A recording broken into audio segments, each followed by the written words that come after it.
Hello everyone, welcome back to our channel prep valley.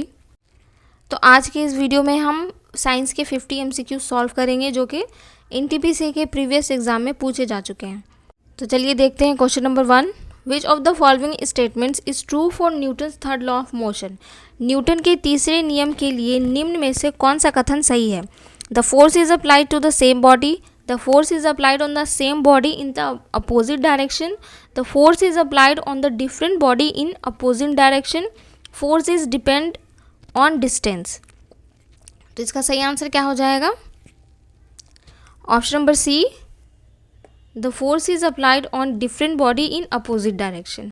Means if body A body B पर force लगाती है तो बॉडी बी भी equal amount of force but in opposite direction body A पर force लगाती है। Question number 2, the rate of change in momentum of a body is proportional to.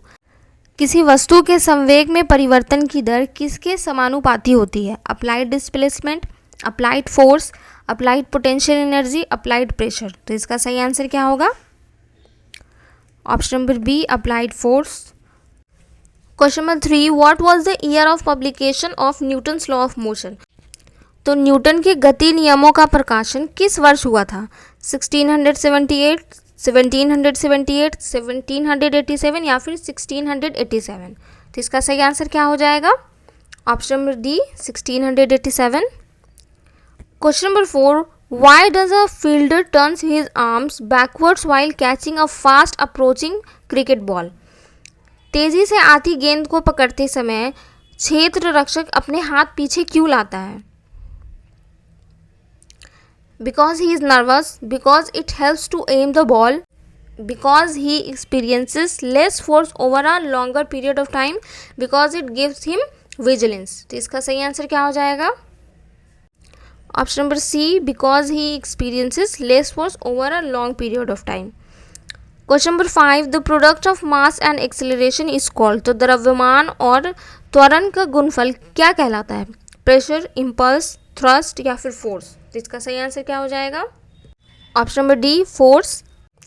Question number 6, shot from a rifle, what will be the kinetic energy of the rifle if the rifle comes backwards without stopping. तो rifle से गोली चलने पर यदि rifle पीछे की ओर आती है तो उसकी गतिज ऊर्जा क्या होगी। More than the kinetic energy of the bullet, less than the kinetic energy of the bullet, equal to the kinetic energy of the bullet या फिर जीरो। तो इसका सही आंसर क्या हो जाएगा? Option number B, less than the kinetic energy of the bullet. अब rifle की काइनेटिक एनर्जी बुलेट की काइनेटिक एनर्जी से क्यों कम होगी?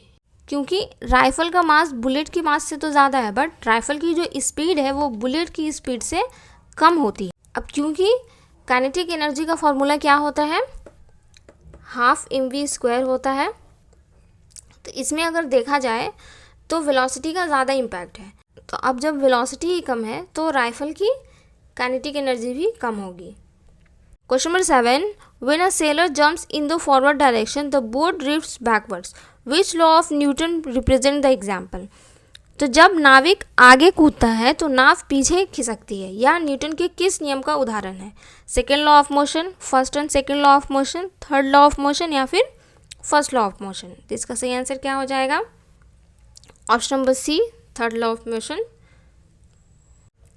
Question number 8, in the absence of gravitational force of attraction propulsion on the rocket is. तो गुरुत्वाकर्षण बल की अनुपस्थिति में रॉकेट की प्रणोदन स्थिति क्या होगी। Stable at the rate of exhaust gas is constant, stable for short range rockets, not stable या फिर स्टेबल। तो इसका सही आंसर क्या हो जाएगा? Option number D, stable.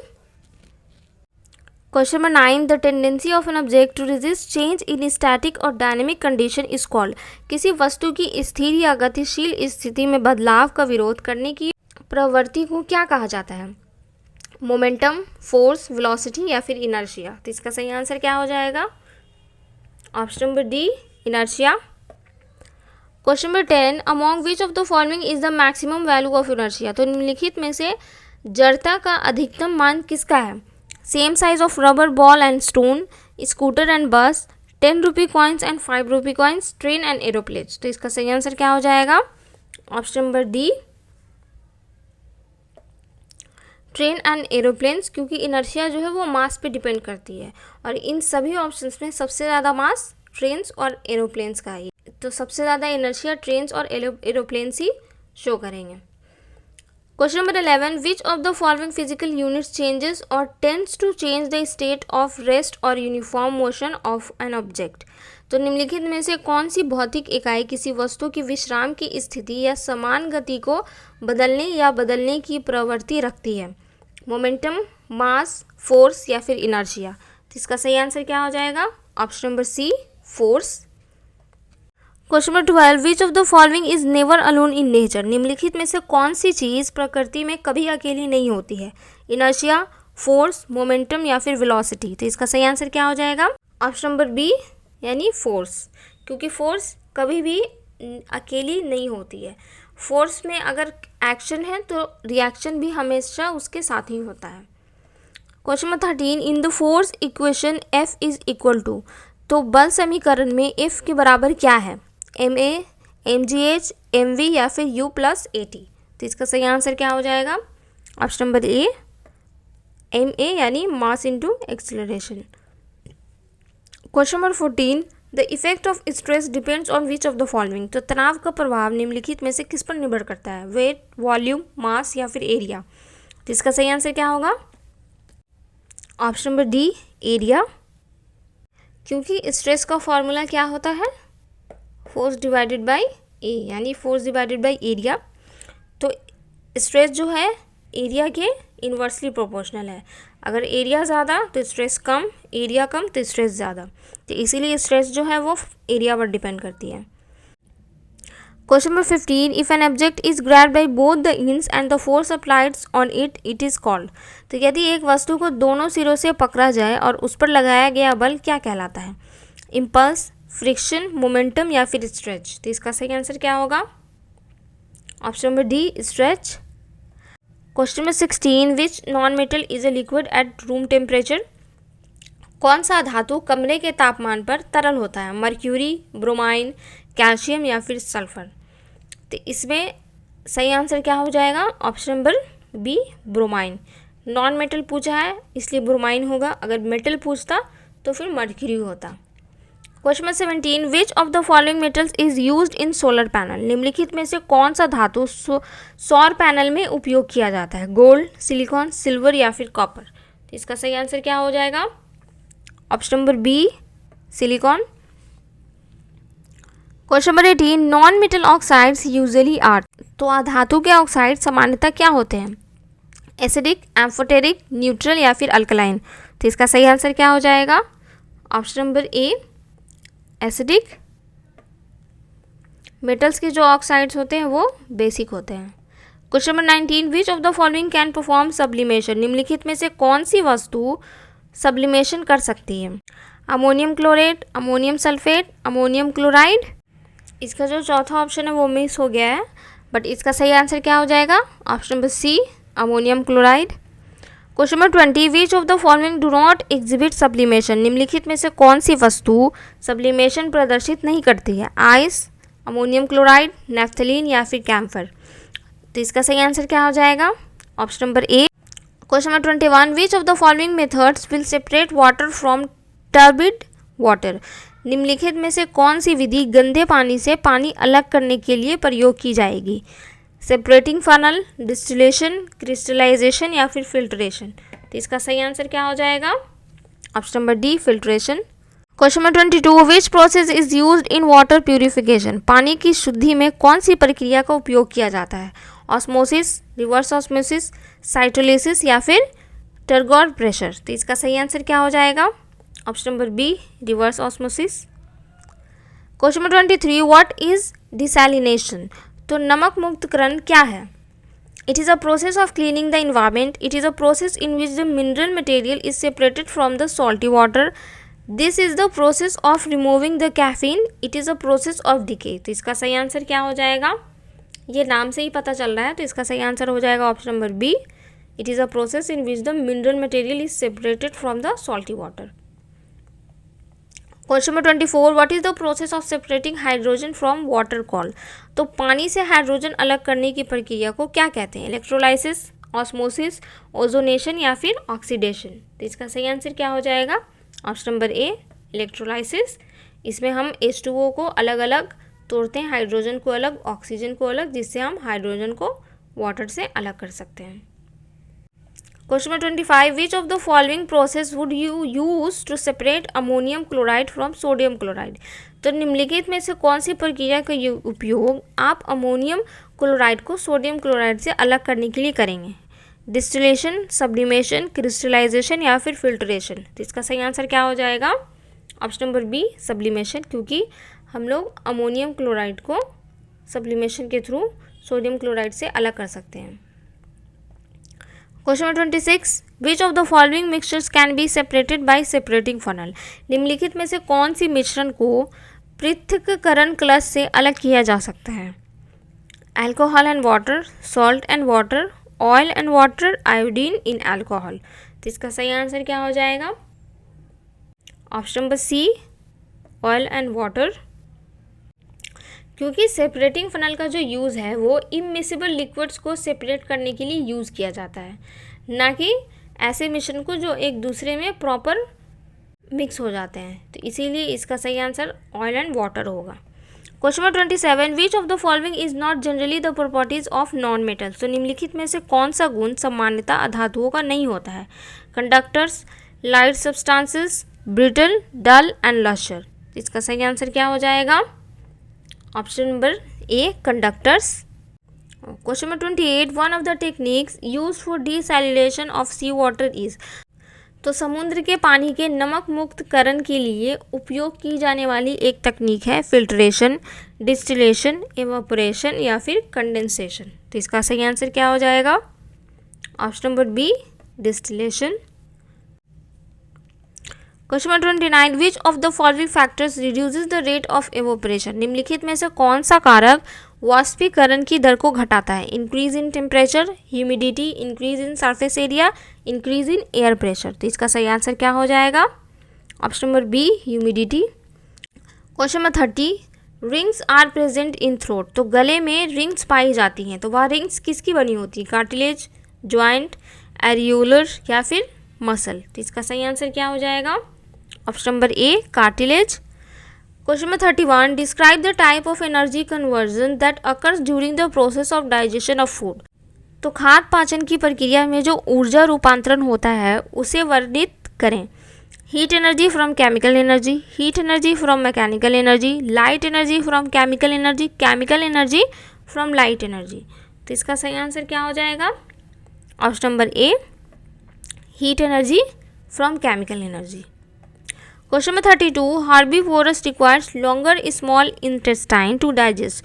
तो घासाहारी जानवरों को पचाने के लिए लंबी छोटी आंतों की आवश्यकता होती है। क्लोरोप्लास्ट, सेल्यूलोज, कार्बोहाइड्रेट या फिर प्रोटीन। तो इसका सही आंसर क्या हो जाएगा? Option number B cellulose. Cellulose को डाइजेस्ट करने के लिए हार्बीवोरस को लॉन्गर स्मॉल इंटेस्टाइन की ज़रूरत पड़ती है। Question number 33, the common track for food and air in humans? तो मानवों में भोजन और वायु के लिए समान मार्ग है।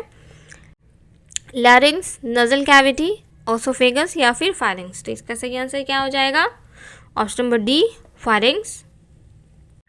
Question number 34, the liver performs functions? तो यकृत कार्य करता है, तो यकृत क्या कार्य करता है? रेस्पिरेशन, एक्सक्रीशन, सर्कुलेशन या फिर डाइजेशन। तो इसका सही आंसर क्या हो जाएगा?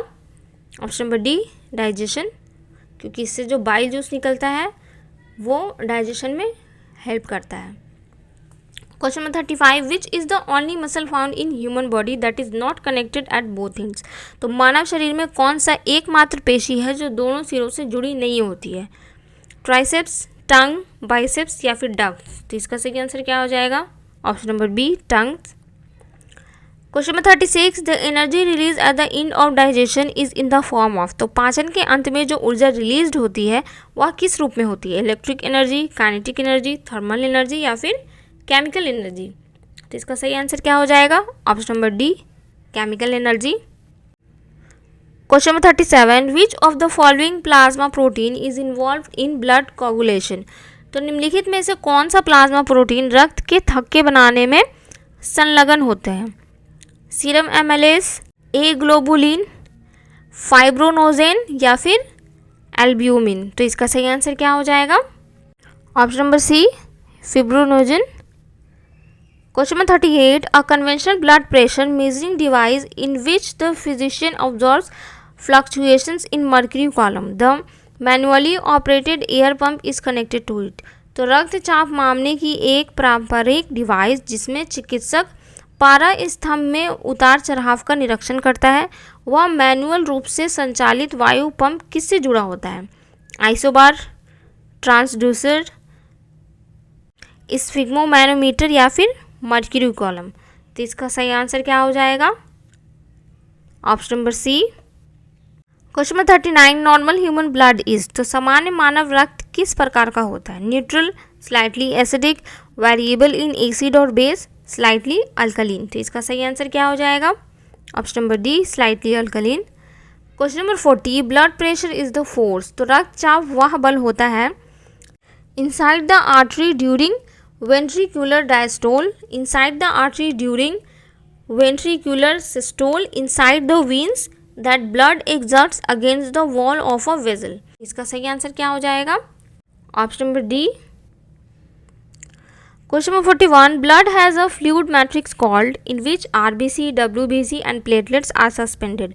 तो रक्त में एक तरल मैट्रिक्स होता है जिसे कहा जाता है जिसमें आरबीसी, डब्ल्यूबीसी और प्लेटलेट्स निलंबित होते हैं। स्लाइवा, प्लाज्मा, लिम्फ या फिर सेरिब्रोस्पाइनल फ्लूइड। तो इसका सही आंसर क्या हो जाएगा? Option number B, plasma.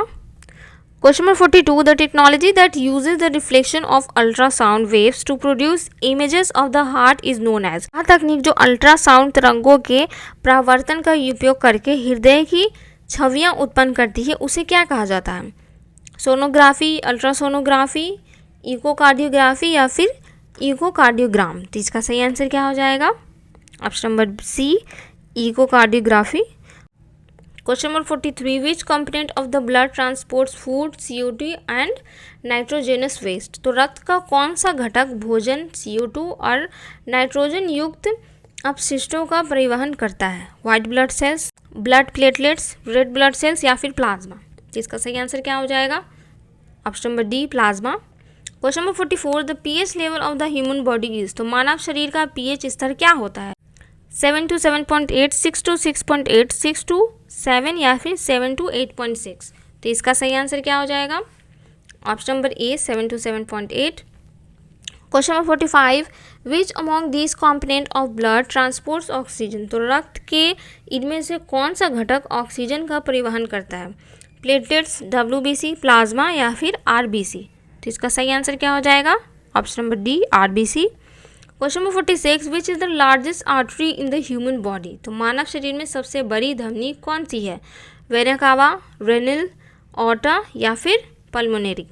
तो इसका सही आंसर क्या हो जाएगा? Option number C. Question number 47, the average weight of an adult human heart is about. तो एक वयस्क मानव हृदय का औसत वजन लगभग कितना होता है? 240 ग्राम, 300 ग्राम, 255 ग्राम या फिर 390 ग्राम। जिसका सही आंसर क्या हो जाएगा? Option number B, 300 gram. Question number 48, why is pulse rate of the human body examine. तो मानव शरीर की नाड़ी दर की जांच क्यों की जाती है? To check the functioning of the heart, to check the functioning of the brain, to check blood volume, to check the condition of lungs. तो इसका सही आंसर क्या हो जाएगा? Option number A, to check the functioning of the heart. Question number 49, on which organ of human body is angioplasty performed. तो मानव शरीर के किस अंग पर एंजियोप्लास्टी की जाती है? किडनी, लंग्स, हार्ट या फिर स्टमक। तो इसका सही आंसर क्या हो जाएगा? Option number C, heart. Angioplasty जो है हार्ट के जो भी ब्लॉक ब्लड वेसल्स होते हैं उनको ओपन करने के लिए किया जाता है। क्वेश्चन नंबर 50 जो आज का लास्ट क्वेश्चन है, which of the following is a pigment present in human blood that carries oxygen out from lungs to all parts of the body. तो निम्नलिखित में से कौन सा रंग द्रव मानव रक्त में पाया जाता है जो फेफड़ों से शरीर के सभी हिस्सों तक ऑक्सीजन लेकर जाता है? Platelets, white blood cells, lymph या फिर हीमोग्लोबिन। तो इसका आंसर क्या होगा ये आप लोग कमेंट बॉक्स में कमेंट करके बताएं। तो आज के लिए बस इतना ही। अगर आप चैनल पर नए हैं तो चैनल को सब्सक्राइब करें और वीडियो अगर अच्छी लगी हो तो वीडियो को लाइक और शेयर भी करें। तो अब मिलते हैं नेक्स्ट वीडियो में।